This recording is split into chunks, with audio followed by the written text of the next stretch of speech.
V dnešnom videu som si pre vás pripravil farebnú tému, budeme posúvať elementy. Poďme si preto hneď nejaké elementy pridať do našej stránky. Pridám si 3 divka. Jedno divko bude nejaký wrapper obdĺžnikový a dám mu 2 podelementy, ktoré budú iba obyčajné obdĺžniky, ktoré si nazvem rec1 a rec2.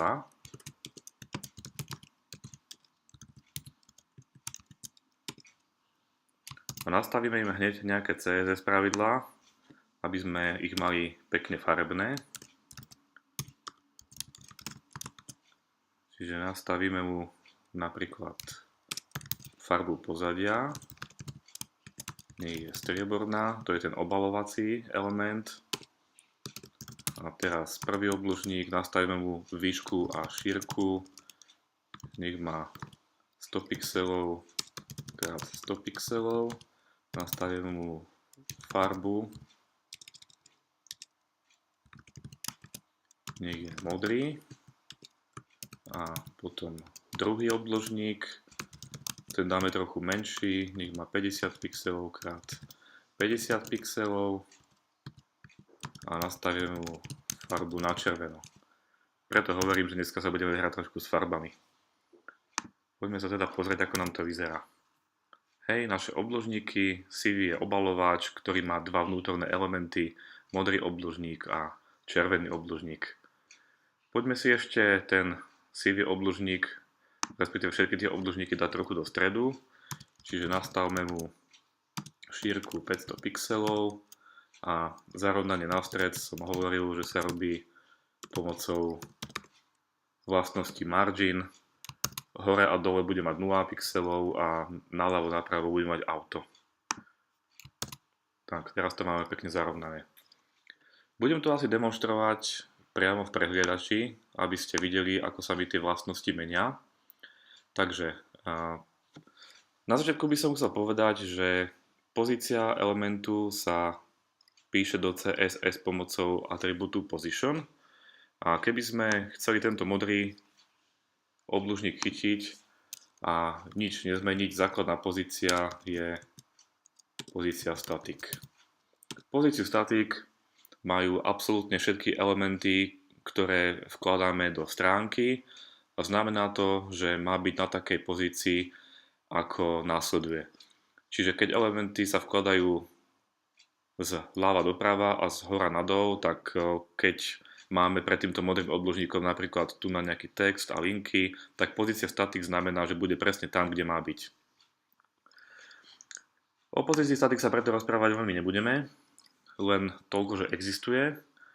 Prvá pozícia, ktorú si predstavíme, je pozícia relatív. Relatívna pozícia teda. Píše sa pomocou slovíčka relatív a znamená to, že keď mu nastavíme tomuto elementu napríklad, že má byť vľavo o 20 pixelov, tak vidíte, že sa teraz posunul od toho sivého obdĺžnika o 20 pixelov doľava. Tieto vlastnosti ako left, respektíve top, dajme tomu, že je 10 pixelov, nech má, tak vidíte, teraz sa posunul z hora. Existujú ešte vlastnosti right a bottom, ktoré znamenajú zase posunutie od pravého, respektíve dolného okraja. Ale keď sme nastavili tu na ľavú a hornú pozíciu, tak right a bottom v tomto prípade nemajú žiadny význam.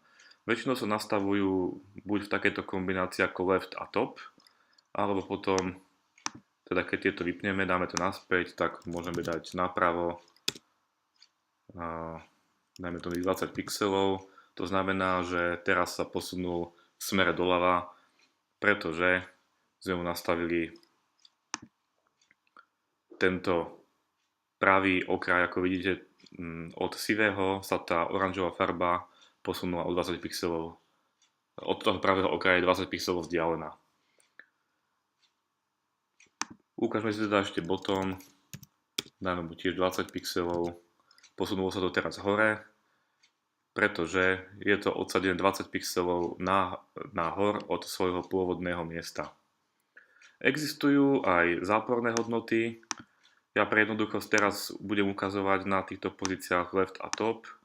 Keby som chcel, môžem to posunúť o minus 20 pixelov doľava, čo je vlastne taký istý efekt, ako keby to bolo tu na vpravo. Teda tento pravý okraj. Čiže right 20 pixelov je to isté ako left minus 20. Nechám mu teraz 20 pixelov a budeme sa s tým hrať trošku ďalej. Ďalšia pozícia, ktorú môžeme nastaviť, to ukážem na tomto červenom obložníku, bude pozícia absolútna. Ak ste si všimli, tak pozícia absolútna nám znamená niečo podobné, ako sme mali pozíciu float, teda vlastnosť float. To znamená, že tento element, ktorý je nastavenú pozíciu absolútnu, je ako keby vyňatý z prirodzeného toku elementov. Čiže ako keby sa na tej stránke nenachádzal. Všetky elementy, ktoré sú vlastne za týmto obložníkom, sa posunú priamo za tento sivý obložník, čiže tento text na žltom pozadí sa nám posunú tesne za tento sivý obložník a tvári sa, ako keby tento červený obložník tu vôbec nebol.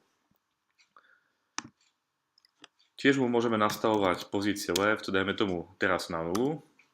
A ako ste si všimli, tak absolútna pozícia teraz znamená, že tento element je 0 pixelov naľavo od najbližšieho rodičovského elementu, ktorý má inú pozíciu ako statik. Keďže tento sivý obložník má pozíciu statik, pretože nemá špecifikovanú žiadnu vlastnosť position, tak najbližší rodičovský element je body, ktorý má tiež pozíciu statik, a keď sa taký element nenachádza, ktorý má inú pozíciu ako statik, tak tento červený obložník sa nám dá na 0 pixelov od elementu HTML, čiže od ľavého okraja obrazovky. Túto absolútnu pozíciu by som teda chcel demonštrovať na tomto sivom elemente, na tomto obložníku, že ak mu nastavíme momentálne pozíciu relatívnu, tak ako vidíte, tento červený obložník nám pekne skočil na úroveň 0 pixelov od tohto sivého. Je to kvôli tomu, že ako som spomínal, tak absolútny element sa správa tak, že sa umiestni 0 pixelov, alebo dajme teraz 10 pixelov, od rodičovského elementu, od najbližšieho rodičovského elementu, ktorý má inú pozíciu ako statik. A keďže tento rodičovský element už má pozíciu relatívnu, tak tento červený element sa nám nastavil 10 pixelov naľavo. Preto sa často používa táto relatívna pozícia ako nejaký obalovač okolo všetkých elementov, ktoré chceme umiestniť absolútne, čo je tento červený element, ale zároveň chceme, aby boli vyňaté z prirodzeného toku elementov na stránke. Existuje ešte jedna pozícia, to je pozícia fixed. A ako vidíte, fixed mám tu nastavené odsadenie 10 pixelov zľava.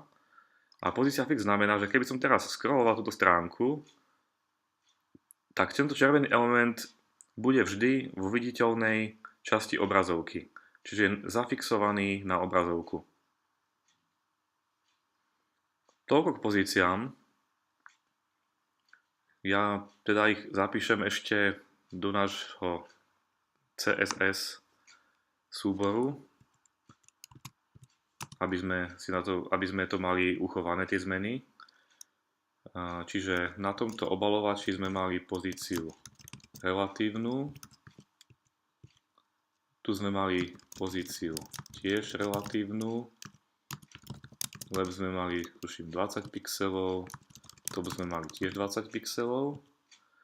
A tu sme mali pozíciu, dajme mu absolútnu a dajme to niekde 10 pixelov od ľavého okraja. Teraz sa nám to trošku zmení, pretože momentálne mám tu nastavenú pozíciu fixed, ale pre našu ďalšiu demonstráciu nám to bude stačiť.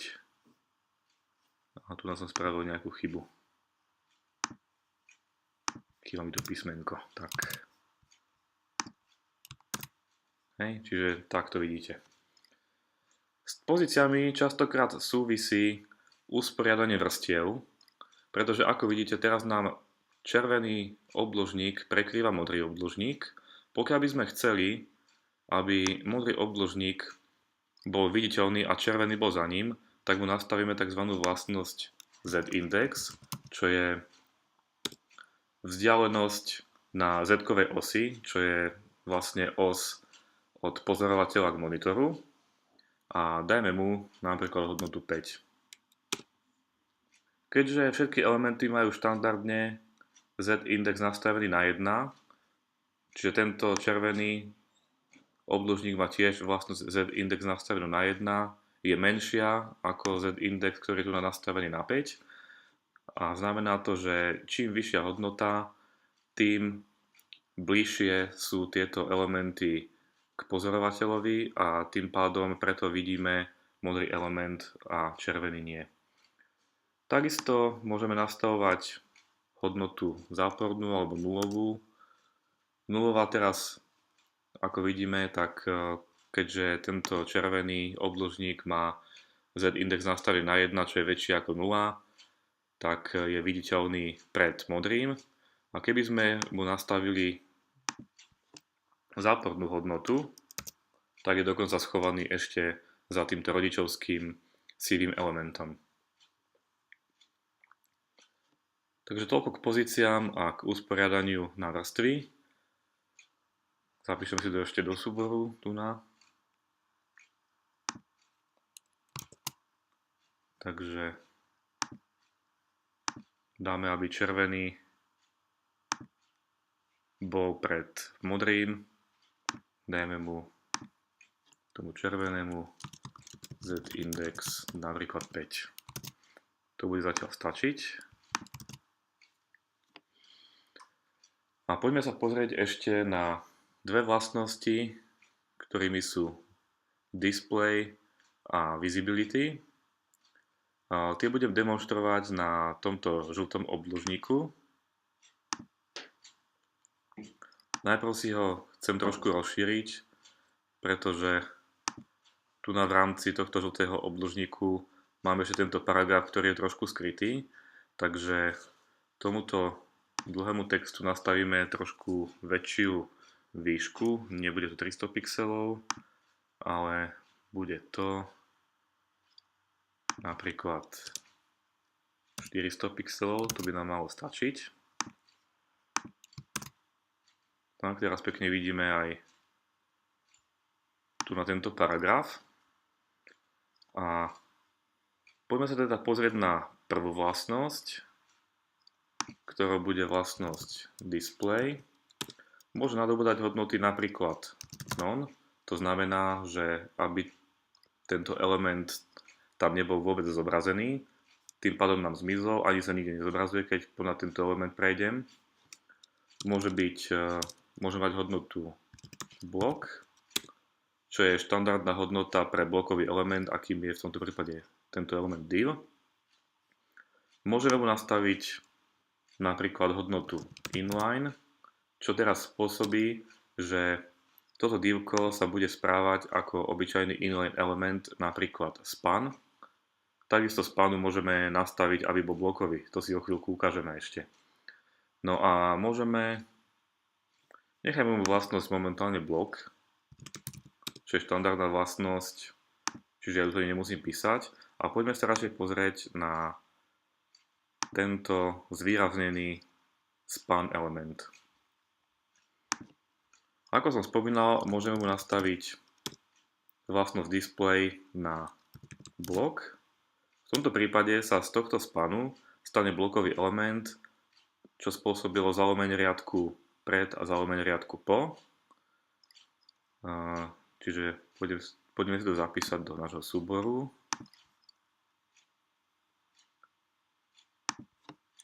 Dajme mu, že id molesty podľa tohto textu, ktorý tam je.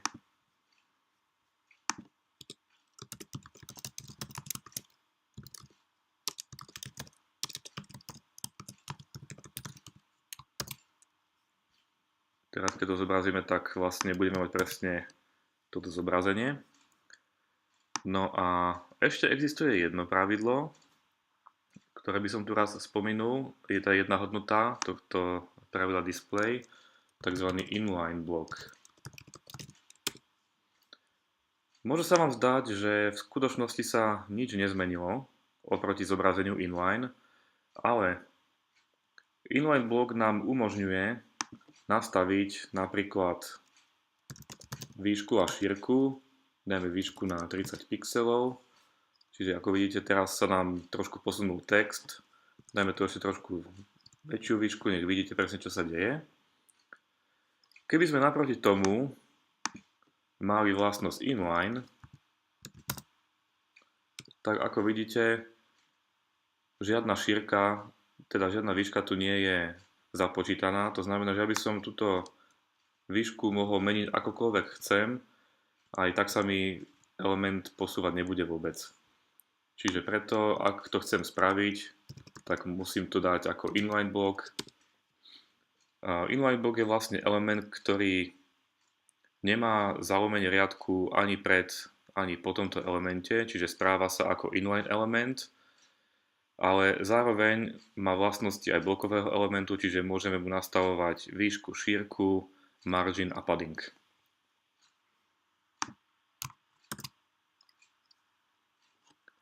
Tak znovu som našiel túto stránku a poďme si ešte ukázať poslednú vlastnosť, ktorou je vlastnosť visibility, čo je vlastne viditeľnosť. Štandardne je nastavená na visible, čiže keď tu dám hodnotu visible, tak sa nič nezmení, ale môžem mu napríklad nastaviť vlastnosť hodnotu hidden, čo znamená, že element nebude viditeľný, ale zároveň zaberá miesto. To by si môžeme demonštrovať napríklad na tomto spane. Keby som mu dal vlastnosť visibility na hodnotu hidden, tak stále tu je tento text posunutý doprava, ten ostatný text. Keby som mu dal, ale nie visibility, ale display a nastavil na none, tak ako vidíte teraz celý element zmizol a nie je tam. Čiže toto je rozdiel medzi visibility a display. Pokiaľ dám display na none, tak element sa správa ako keby tam nebol. Visibility znamená, že element tam je, ale nie je viditeľný. Ako sa tak pozerám, tak väčšinu tých základných CSS pravidiel máme za sebou.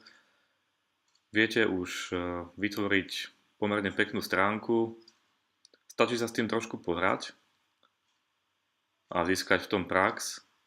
No a v ďalších kurzoch budem pokračovať asi podľa toho, aké budú vaše dotazy, takže nebojte sa písať vaše komentáre, vaše nápady, čo by ste ešte chceli vidieť, čo by ste sa chceli naučiť a ja potom o tom natočím zase nejaké video.